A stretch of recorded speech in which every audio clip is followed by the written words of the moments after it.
자, 북한과 러시아 간의 군사 밀착으로 한반도 안보 위협이 높아지고 있는 가운데 국가정보원이 국정감사를 통해서 북한의 여러 동향들을 전했습니다. 최근 북한이 김정은 위원장에 대한 암살 가능성을 의식해서 경호 수위를 높이고 있다는 분석도 내놓았는데요. 네, 러시아에 파병된 북한군 중 고위급 장성 등의 일부 병력이 전선으로 이동했을 가능성도 언급했습니다. 러시아와의 군사 야합으로 군사적 긴장감을 높이고 있는 북한의 동향에 대해서 신인균 자주 국방 네트워크 대표 전화 연결해 자세하게 짚어보겠습니다. 안녕하십니까? 네, 안녕하세요. 네, 나오 계십니까? 네. 자, 국정원에 따르면은 최근 북한의 동향이 좀 심상치 않아 보이는데요. 김정은 위원장에 대한 암살 가능성을 의식해서 드론 탐지 장비 도입을 추진하고 있고 또 통신 제밍 차량을 운용하는 등의 어떤 경호 수위를 높이고 있다고 하는데 북한이 이렇게 암살 가능성을 우려하는 이유 뭐라고 해야 되겠습니까?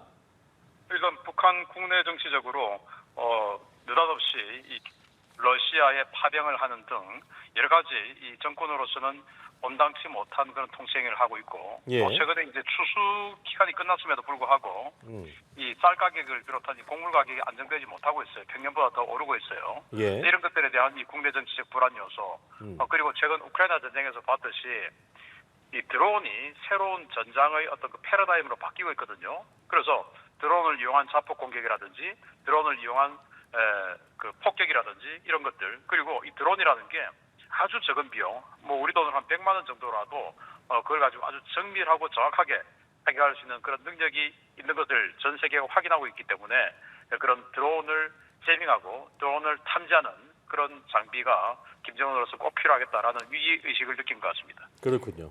네, 이제 현재 북한에선 내부 동요를 막기 위해서 휴대전화 사용도 금지하고 또 훈련을 간다는 거짓 설명을 하거나 파병된 군인들의 가족들을 아예 집단 격리하는 등의 조치까지 하고 있다고 하는데 이런 방식으로 내부 여론 관리가 될 수 있을까요? 내부 여론 관리가 과거 뭐 70년대, 80년대처럼 완벽하게 되진 않겠죠. 휴대전화 사용을 금지한다 하더라도 그 완벽하게 100% 차단할 수 없을 것이고요. 다만 지금 이 러시아에 파병, 우크라이나에 파병되는 북한군들의 탈영, 탈출 이런 것들을 막기 위해서 그 장병들의 가족들을 수용소에 강제 수용, 즉 인질로 잡고 있다는 거죠. 그런 행위들이 나중에 추후에 이런 우크라이나 전쟁이 끝났을 때 김정은에게는 굉장히 큰 부담으로 다가올 수 있는 그런 무리한 통치 행위를 하고 있다. 저는 이렇게 봅니다. 그렇군요. 자, 특히나 이제 러시아의 그 전쟁 상황을 봤을 때 무더기 사상자가 발생할 수도 있는 상황이기 때문에 이런 소식이 국내로 전해지게 된다면 어떤 파장을 좀 예상해 볼 수 있을까요? 자, 명분 없는 전쟁 아니겠습니까? 전 예. 세계가 반대하고 있는 명분 없는 전쟁에 북한군이 처음으로 공식 파병을 하는 이런 상황이 되죠. 그리고 지금 북한군이 러시아에 들어가서 제대로 된 장비, 제대로 된 무기를 지급받고 제대로 된 전장에서 싸우는 게 아니라 예. 지금 이 우크라이나 전장은 라스푸티차라고 해서 아주 땅이 진탕인 그런 기간이 지금부터 한 2달여간 지속이 됩니다. 겨울 내내. 그러면 그렇게 아주 혹독한 기후 조건 속에서 정말 총 한 자루만 딱 짊어지고 싸워야 되는 상황. 그리고 또 추가로 좀 말씀드리면 지금 쿠르스크 쪽에서 첫 번째 전투가 벌어질 텐데 이 쿠르스크 지역에서 우크라이나가 장악하고 있는 지역이 상대적으로 고지대입니다. 그리고 고지대에서 우크라이나군이 방어선을 치고 있는데 북한군은 저지대에서 고지대로 돌격해 올라가야 하는 입장이에요. 누가 봐도 불리하죠.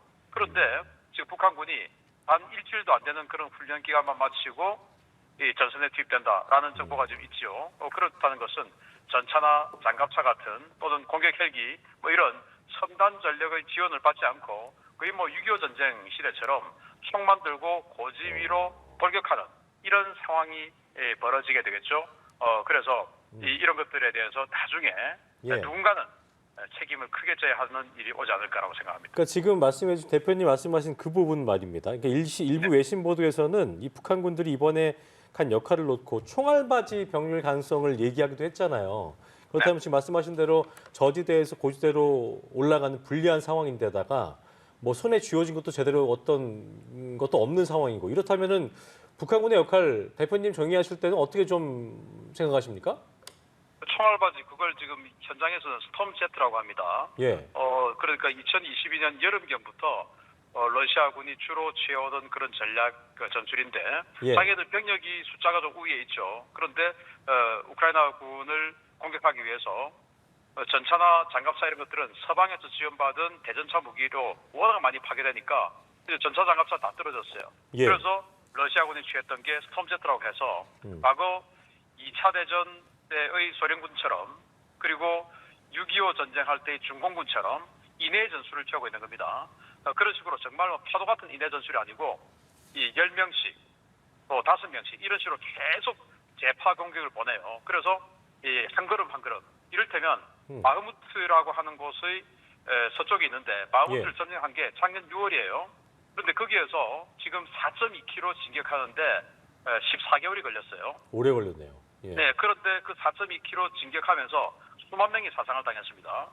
그런 것들을 너무 이제 병력 손실이 크고 지금 라스푸티차라는 이런 엄혹한 시기가 되니까 북한군들을 거기에 대신 그런 그 스톰제트 병력으로 밀어 넣겠다는 건데 또 아시다시피 지금 북한군 파병간 부대가 뭐 폭풍군단, 뭐 11군단, 폭풍군단 이러는데 그 폭풍이 영어로 하면 스톰 아니겠습니까? 그래서 정말 그 부대 이름처럼 스톰제트, 즉 이 현지에서는 뭐 대포밥이라고 하는데 대포밥, 총알바지로 정말 허무하게 사라져갈 가능성이 아주 그러니까 다시 한번 정리를 좀 해보자면은 러시아 국내 병력을 좀 아끼기 위한 총알바지용이다라고 좀 보시는 거죠? 맞습니다. 알겠습니다. 네, 이제 현재 러시아가 파병 북한군에게 군사 용어 100여 개를 교육 중이라는 소식도 전해졌습니다. 이게 소통 문제를 해결하기 위함이지만 또 군사 용어 100여 개에 대한 교육만으로 과연 이 소통 문제가 해결될 수가 있을까요? 해결 안 되죠. 군사 용어 100여 개라고 하는 것은 그야말로 기본적으로 앞으로가 뒤로가 뛰어 뭐 이 정도 아니겠습니까? 네네. 그걸 가지고 이 지금 최하 한 5천 명에서 최대 10,000명 이상 2만 명까지의 병력을 지휘한다. 있을 수 없는 일이죠. 그 말은 뭐냐? 그만큼 북한군은 지금 현장에 가서 단순한 일을 한다 이겁니다. 예를 들어서 전투기 조종사라든지 전차 조종사라든지 뭐 포병이라든지 이런 것들은 굉장히 많은 그 커뮤니케이션이 필요하지 않겠습니까? 그렇죠. 그런데 그게 아니고 아까 말씀드렸던 것처럼 총알바지니까 야 뛰어가 엎드려 계속 가 뭐 이런 것밖에 없으니까. 그러니까 소통이 그러니까 필요하지 않은 역할을 한다는 말씀이신 거죠? 아주 단순 전투만 하는 거죠. 그렇군요. 네, 이제 이런 소통의 어려움이 또 러시아의 병력 운용에도 영향을 미칠 거라고 보십니까? 네, 병력 운용에 저는 영향을 미치지 않는다고 봅니다. 미치지 않는다. 정상적인 군대라면 병력 운용에 영향을 미치죠. 왜? 사상자가 아주 많이 나올 것이기 때문에. 네네. 그러나 러시아는 애초에 북한군을 이런 총알바지 용도로 데려오려고 마음을 먹었기 때문에 저는 이 100가지 용어 뭐 다 익히지 않아도 10가지만 해도 크게 어려움은 없다. 왜? 어차피 이 북한군들이 다 사상을 당할 것을 각오하고 불렀다라고 저는 보기 때문입니다. 알겠습니다. 앞으로 상황을 좀 추이를 시켜봐야 될 것 같고. 자, 러시아에 파병된 이 북한군 중에 또 그 고위급 장성을 포함한 일부 병력이 전선으로 이동했을 가능성도 제기가 되고 있고요. 이런 민감한 시기에 최선희 외무상이 러시아를 방문한다 이런 소식도 전해지고 있거든요. 네. 대표님 보실 때 이 상황에서 최 외무상이 러시아로 향한 배경은 어떻게 좀 진단하고 계십니까? 네, 일단 그 고위급 장성 아마 김영복 상장이라는 사람일 텐데 예. 그 사람은 총참모부 부총참모장이에요. 그리고 예. 11군단 즉 폭풍군단 군단장 출신이고 그런데 그 사람이 간다고 해서 직접 전투를 지휘하는 것이 아니고 예. 그냥 관리를 하러 가는 것 같습니다. 관리 왜냐하면, 차원이라는 거죠. 예. 네, 왜냐하면 이제 파병온 북한군을 관리하는 사람이 러시아에서는 예브코로프 상장이라고 지금 현재 국방 차관을 맡고 있는 사람이에요. 그래서 격을 맞추기 위해서 고위급 장성인 상장 같은 상장끼리 그 상장을 보낸 것 같고 예. 지휘는 아니다. 작전 지휘권은 러시아에게 있다라는 네. 말씀을 한 번 더 드리고요. 예. 최선희가 방문을 한 것에 대해서는 김정은의 러시아 방문 뭐 이런 것들의 사전 조율 플러스 이번 북한군을 대량 파병하는 것에 대한 여러 가지 조건이 있었지 않겠습니까? 그 조건에 대한 세부 내용, 이를테면 지금 또 여러 가지 소식통들 중에서 소위 35 전투기를 수십 대를 제공받는다라는 설도 있어요. 그런 이 파병 대가에 대한 자세한 어떤 그 논의 이런 것들 해서 여러 가지 복합적인 내용이 있다고 봅니다. 네, 이제 그런데 북한이 러시아에 제공한 포탄의 명중률이 낮고 또 심지어 제때 폭발하지 않는 경우도 있는 것으로 알려져서 그 이유에 관심이 쏠리고 있습니다. 이 포탄 제조 과정에서의 오차가 발생한 걸까요? 아니면 노후 재고 포탄을 러시아에 보냈기 때문일까요? 노후 재고 포탄일 가능성이 높죠. 이를테면 지난 2010년 11월에 있었던 연평도 포격 도발 때 북한군의 사격이 불과 10km도 안 되는 데서 사격을 했지만 그게 연평도라고 하는 가로 세로 한 2km 정도 되는 그런 섬에 탄착이 된 게 절반도 안 돼요. 그건 뭐냐? 정확도가 아주 떨어진다는 거죠. 그러면 정확도는 왜 떨어지냐면 화약이라는 게 장약이 있고 작약이 있는데 장약은 어디까지 날려보내냐 이런 그 거리에 대한 정확도가 장약이라는 거고 네. 작약이라고 하는 것은 터지냐 안 터지냐 이게 작약인데 이런 것들이 다 화약 가루가 돼 있어요. 그런데 그 화약 가루가 아주 시체말로 뽀송뽀송하게 관리가 되어야 제대로 된 사거리가 나오고 제대로 된 폭발이 나오고 하는데 그 뽀송뽀송하게 관리를 하려면 요즘 우리 가정에도 제습기 많이 쓰지만 예. 제습을 잘해야 됩니다. 그런데 전기가 많이 소요가 되죠. 그리고 북한군이 수십 년 동안 전기가 부족했던 나라인데 제습이 제대로 되었냐? 안 되었겠죠. 당연히 습기에 차서 좀 떡이졌다든지 눅눅해졌다든지 이런 그 포탄들이 재고 처리 상황에서 신품 가격을 받고 러시아로 보내실 가능성이 아주 높고요. 그렇군요. 그런 이 관리가 상당히 저질스러운 이런 노후 탄약을 위주로 보냈기 때문에 그 불발탄 또 사거리가 안 나오는 탄 이런 것들이 많을 거라고 봅니다. 예.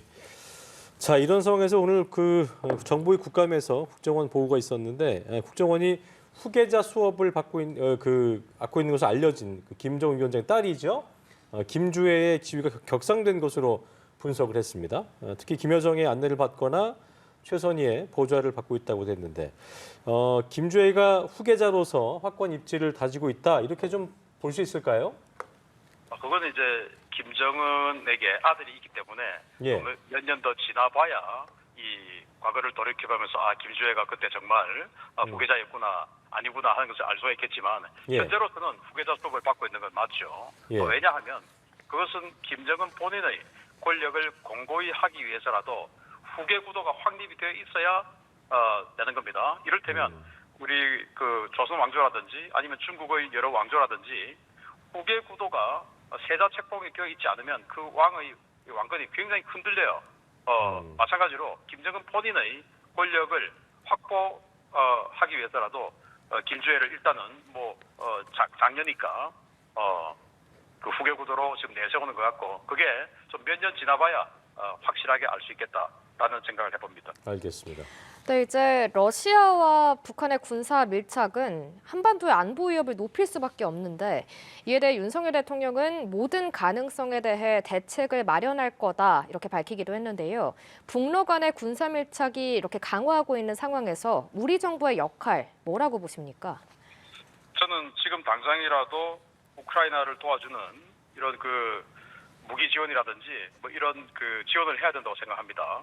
지금 G7에 한국을 포함시키냐 안 시키냐 이런 논의가 계속되고 있는 상황에서 지금 이 G7 국가들 중에서 그 한국이 G7에 가입하려면 지금 당장이라도 우크라이나를 도와줘야 된다 이런 이야기도 정상급들이 하고 있어요. 네. 그래서 서방 세계들 특히 G7 대부분이 나토이기 때문에 그런 나토 입장에서 봤을 때 한국이 이런 자유민주주의의 선봉에 서서 같이 싸워주냐 안 싸워주냐 여기에서 우리 한국의 국제적 위상도 달라질 수 있기 때문에 이런 그 차제 명분이 생겼기 때문에 우리 한국이 특히 우리가 과거 불곰 사업이라고 해서 과거 소련에 빌려줬던 상원 대신 러시아제 무기, 소련제 무기를 많이 받았었어요. T-82 전차, BMP-3 장갑차 이런 것들 우리가 쓰지 않는 그런 무기들을 당장이라도 우크라이나에 지원해 준다면 이 전후 재건 사업에서 어마어마한 예산이 투입될 전후 재건 사업에서 우리 한국이 그야말로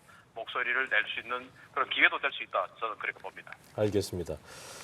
자, 북한의 러시아 파병으로 이제 그동안 북한 리스크를 좀 얕잡아왔다고 해야 될까요? 대수롭게 보지 않았던 서방이 불시의 중대 위협에 직면하게 됐다는 자성이 제기돼서 눈길을 끌고 있는 것 같습니다. 파이낸셜 타임즈가 북한 전문가죠. 기도원의 논평을 통해서 이것이 평가를 했는데 대표님 보실 때 실제 북한의 우크라이나 참전이 서방 세계에도 중대 위협이 될 수 있는가? 이 부분에 대해서 어떻게 보시는지 끝으로 듣고 마무리하겠습니다.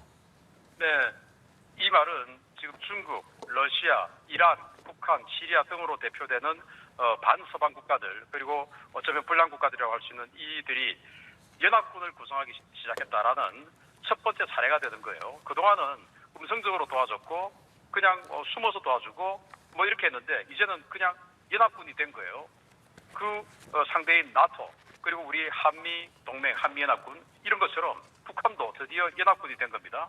그걸 이제 서방은 목도를 하게 됐고 그래서 이제는 진영 대 진영이라는 이런 그 선이 분명해졌기 때문에 자유민주주의 국가들이 좀 더 이 진영 논리에 따른 그 편가르기가 더 심화될 것이다. 그러면 지금 이 상황에서 우리 대한민국도 어느 편에 서야 되는가 확실한 스탠스가 필요한 시기가 아닌가 생각합니다. 알겠습니다. 네, 오늘 말씀 여기까지 듣겠습니다. 지금까지 신인균 자주국방네트워크 대표와 함께 이야기 나눠봤습니다. 말씀 고맙습니다. 감사합니다.